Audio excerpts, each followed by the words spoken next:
యేసుక్రీస్తు వారి నామంలో వందనాలండి. మరి ఈ మధ్యన మేము ఆగస్టు నెలలో మరి ఏజెన్సీకి సువార్తకి వెళ్ళాం కదా. ఆ సువార్త నిమిత్తం మరి మీరు చిన్న చిన్న వీడియోలు పెడతారు, మరి ఫుల్ వీడియో పెట్టండి. మరి ఫుల్ వీడియో పెడితే ఆ ఏరియాలో ఎలా జరిగిందో ఏంటో మేము కొంచెం అనుభవపూర్వకంగా తెలుసుకుంటాము. మేము వెళ్ళే మార్గాన్ని బట్టి మాకు కూడా కొంచెం అనుభవం పెరుగుతుంది కదని కొంతమంది అన్నారు. అలాగే మరి కొంతమంది అయితే మేము ఎలాగ సువార్తకి వెళ్ళలేకపోతున్నాం కదా, కనీసం అది చూసైనా మేము ఆనందిస్తాము, ఫుల్ వీడియో పెట్టండి బ్రదర్ అని అన్నారు. అయితే ఈ వీడియో మేము వెళ్ళిన సువార్తలో ఎక్కడన్నా కొంత మిస్ అయినప్పుడు కూడా ప్రతిదీ కూడా నేను ఈ ఒక వీడియోలో నేను పోస్ట్ చేస్తున్నానండి. ప్రతి ఒక్కరు కూడా మరి ఈ వీడియో చివరి వరకు చూసి మీ అనుభవం ఏంటో మీకు ఏమనిపించిందో మీరు కామెంట్ ద్వారా తెలియపరచండి. మరి వీలైతే కొంతమందికి షేర్ కూడా చేయండి. వారు కూడా ఏజెన్సీ సువార్తని ఈ రకంగా చేయొచ్చు అని తెలియని వారికి కూడా కొంచెం అనుభవపూర్వకంగా మనం పంచిన వారం అవుతాము. దేవుని పరిచర్యలో మనం కూడా పాలువారుగుంటాం. మరి స్టార్టింగ్ అయితే మేము కొవ్వూరు దగ్గర ఉన్న దొమ్మేరు నుంచి మా ప్రయాణం ప్రారంభిస్తామండి. మేము దొమ్మేరులో మొత్తం అందరం మా సామాను అక్కడికి తీసుకెళ్ళి నిత్యావసర సరుకులు, వారికి తీసుకెళ్ళి బియ్యం కానీ, బట్టలు కానీ, దుప్పళ్ళు కానీ, ఇంకా కిరాణా కానీ ఏవైతే వారికి తీసుకెళ్తున్నామో అన్నీ వ్యాన్లో ఎక్కించి మా ప్రయాణం ఇక్కడ దొమ్మేరు కొవ్వూరు నుంచి మా ప్రయాణం కొనసాగుతుందండి. ఇంకా ప్రయాణంలో ఇంకా దేవుని స్తుతించుకుంటూ, దేవుని ఆరాధించుకుంటూ, దేవుని చిత్తంలో మేము ప్రతిరోజు కూడా ఎప్పుడు బయలుదేరినా మేము ఉదయకాలమే మేము టిఫిన్ చేసి స్టార్టింగ్ వ్యాన్లో ఎక్కేసి వెళ్ళిపోతామండి. అయితే వెళుతూ మేము మధ్యాహ్నం భోంచేయడానికి ఆహారం కూడా వండుకొని సిద్ధపరచుకొని వ్యాన్లో పెట్టేసుకుంటాం. ఎందుకంటే నైట్ టైం ఆడికి వెళ్ళిపోతాం కాబట్టి. ఇంకా అలా దారిలో వెళ్తే స్నాక్స్ అవి తీసుకుని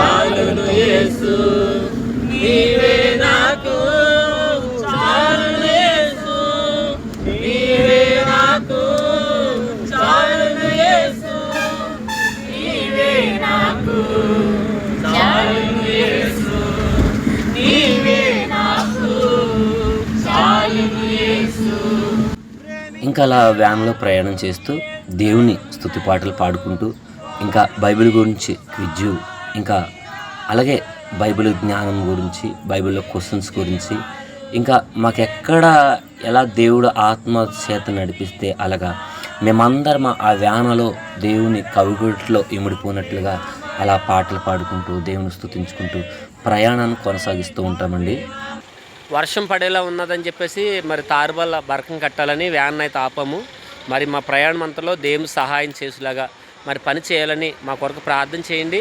అలాగే మీరు కూడా మీ ప్రాంతాల్లో సువార్తలకు వెళ్ళండి. మీరు కూడా మీ ప్రాంతాల్లో అనేక మంది సువార్త చేయాలని భారం కలిగి ఎవరైతే ఉంటారో వారిని ప్రోత్సాహంగా మీరు నిలబడండి. మీరు నిలబడినప్పుడే, మీరు వెళ్ళేటప్పుడే వారికి కూడా ఒక అవగాహన అనేది ఉంటుంది అనమాట.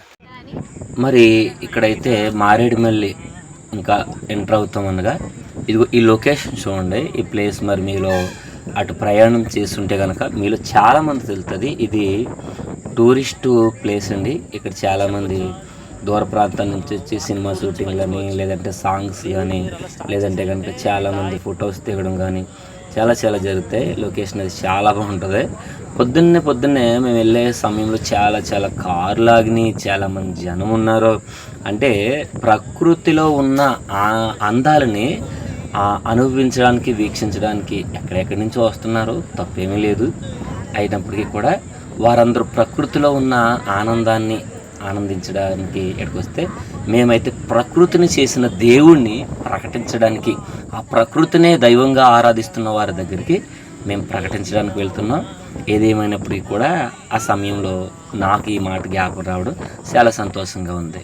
మరి దేవుని కృపను బట్టి ఎలాగైతే మారేడుమల్లి వచ్చేసాము. మరి మారేడుమల్లిలో అయితే మాకు సువార్త చేయడానికి ఆ చూపించే ప్లేస్ ఏదైతే ఉందో అక్కడికి రావడానికి ఇద్దరు బ్రదర్స్ అయితే వస్తారని చెప్పేసి మేము అక్కడ వ్యాను ఒక సైడ్కి ఆపిన తర్వాత వారు వచ్చిన తర్వాత మరి జాయిగా వారిని ఎక్కించుకుని మళ్ళీ జాయిగా మా ప్రయాణం అయితే మళ్ళీ కొనసాగించామన్నమాట.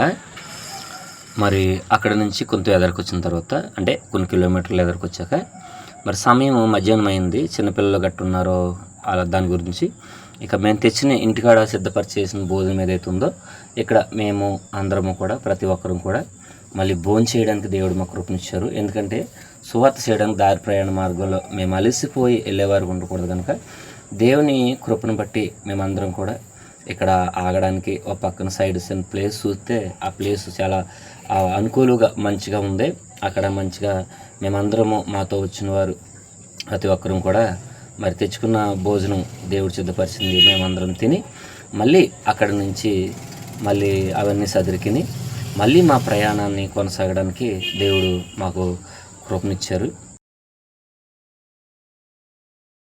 దావీదు వాలే నాట్యమాడి తండ్రిని స్తుతించెదము. యేసయ్యా స్తోత్రం, యేసయ్యా స్తోత్రం, యేసయ్యా స్తోత్రం, యేసయ్యా స్తోత్రం. దావీదు వాలే నాట్యమాడి తండ్రిని స్తుతించెదము. దావీదు వాలే నాట్యమాడి తండ్రిని స్తుతించెదము. అలా దేవుని స్తుతించుకుంటూ ఎలాగైతే మేము దగ్గరలోకి వచ్చామండి. అంటే సుమారు ఇంకా ఒక 30 కిలోమీటర్లు అలా ఉండొచ్చేమో. అయితే ఇక్కడ ఏమైందంటే మేము వెళ్ళవలసిన దారి ఎక్కువ వర్షం బీభత్సంగా రావడం ద్వారా దారి అంతా ఎలా అయిపోయిందంటే బాగా జారుడుగా అయిపోయింది.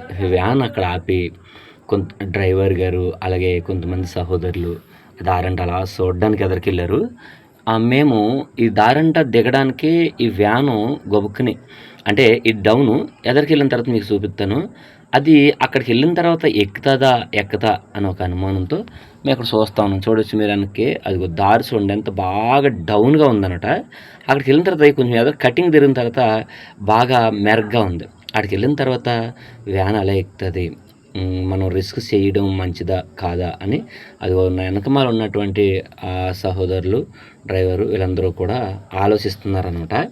సరే దేవుని కృపను బట్టి ఎలాగైతే లాస్ట్కి తీసుకున్న డెసిషన్ ఏంటంటే జాయిగా వ్యాన్ తీసుకొచ్చి ప్రయత్నం చేద్దాం దేవుని మీద భారం వేసని చెప్పేసి జాయి నిర్ణయం తీసుకున్నాం అన్నమాట.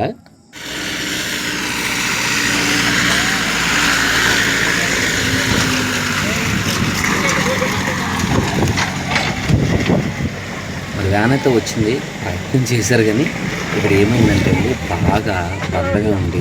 చూడండి కింద చూడొచ్చు ఎంత బండగా ఉందంటే టైర్లకి అసలు దొరుకుతలేదు, అసలు మూమెంట్ లేదు, అసలు టైర్లకి అసలు ఏమాత్రం ఎక్కడానికి అవకాశం లేకుండా అది అటు ఇటు జరిగిపోతుంది. సరే అని చెప్పేసి ఇంకా ఏం చేద్దాం, కొంచెం మోపేమన్నా వేద్దామా లేదంటే కనుక దాన్ని మళ్ళీ రివర్స్ చేసి ఎక్కించాలా అని ఆలోచిస్తూ ఉండగా అనుకోకుండా డ్రైవర్ గారు కొంచెం వెనక్కి బ్యాక్ చేసి ఆయన అన్నారు, ఇది ఎలా అయితే పని అవుదో దీనికి వేరే సొల్యూషన్ ఆలోచించవలసిందే.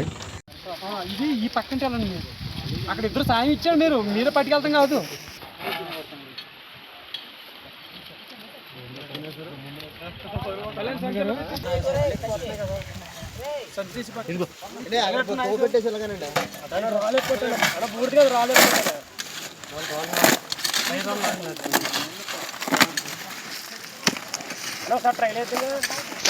మనిషి పడాలి. इस रथ में जय, इस रथ में जय, इस रथ में जय, इस रथ में, इस रथ में, इस रथ में, इस रथ में जय, इस रथ में जय, इस रथ में जय, इस रथ में, इस रथ में, इस रथ में, इस रथ में, इस रथ में, इस रथ में, इस रथ में, इस रथ में, इस रथ में, इस रथ में,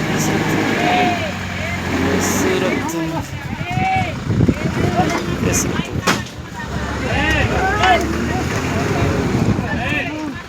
हाँ हाँ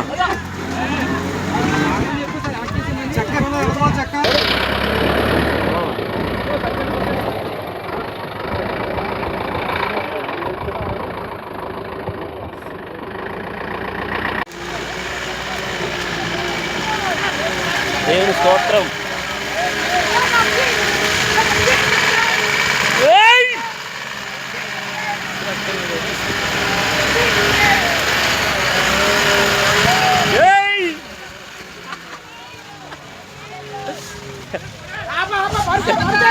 మీరందరూ చాలా కష్టపడ్డారు లోపడుండి.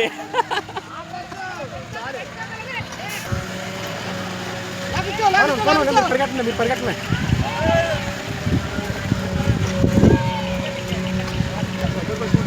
దొరికేసింది ఇంకా ఆ కృపను బట్టి దేవుని కృపలో దేవుని చిత్తంలో ఓయ్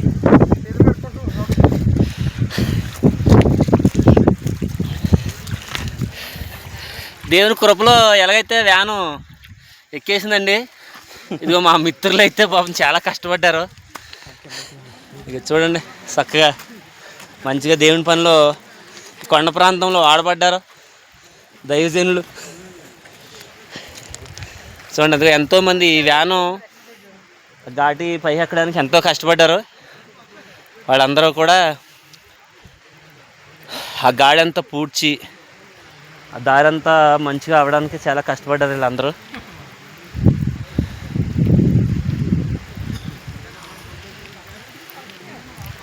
ఏజెన్సీ సువార్త ఎందుకు చేస్తున్నారో ఏంటి అంత అవసరమా అంటారు. మరి ఇంత కష్టపడి రాకపోతే అక్కడ ఫలాలు ఎలా కోస్తాం? చూడండి ఎంతో కష్టపడి వీళ్ళందరూ కూడా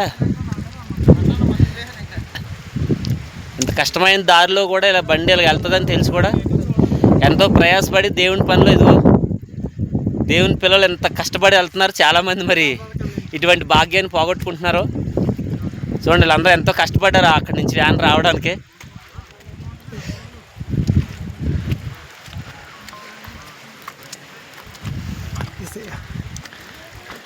చూడండి సార్ గారు ఈయన స్కూలు మాస్టర్, ఈయన లెక్చరర్. మరి ఈయనకి వయసులో ఎంత అవసరమా అంటే అవసరమే దేవుని పనిని బట్టి. పౌలు గారు అన్నట్టు అయ్యో సువార్త ప్రకటించని ఎడల నాకు శ్రమ అన్నట్టుగా ఈయన కూడా కష్టపడుతున్నారు. మనం కష్టపడొద్దా? మరి మా సువార్త నెక్స్ట్ ఎలా జరిగింది, ఆ నైట్ మేడకు వచ్చిన తర్వాత సువార్త విషయంలో మేము ఎలా జరిగించాము. తెల్లారి వర్షం చాలా బేవచ్చంగా కురిసింది. ఆ వర్షంలో మేము ఎలా ఎక్కడ స్పెండ్ చేసామో ఆరాధన జరగడం, తర్వాత ఇక్కడ ప్రతి ఒక్కరితో కలిసాక వారిలో ఉన్న స్పందన ప్రతిదీ కూడా నేను నెక్స్ట్ ఇంకో వీడియో అప్లోడ్ చేస్తానండి. ఎందుకంటే ఈ లెంత్ వీడియోలో నాకు అంత అప్లోడ్ చేయడానికి అవ్వదు కనుక మరి నేను దీన్ని ఇక్కడ ముగిస్తున్నాను.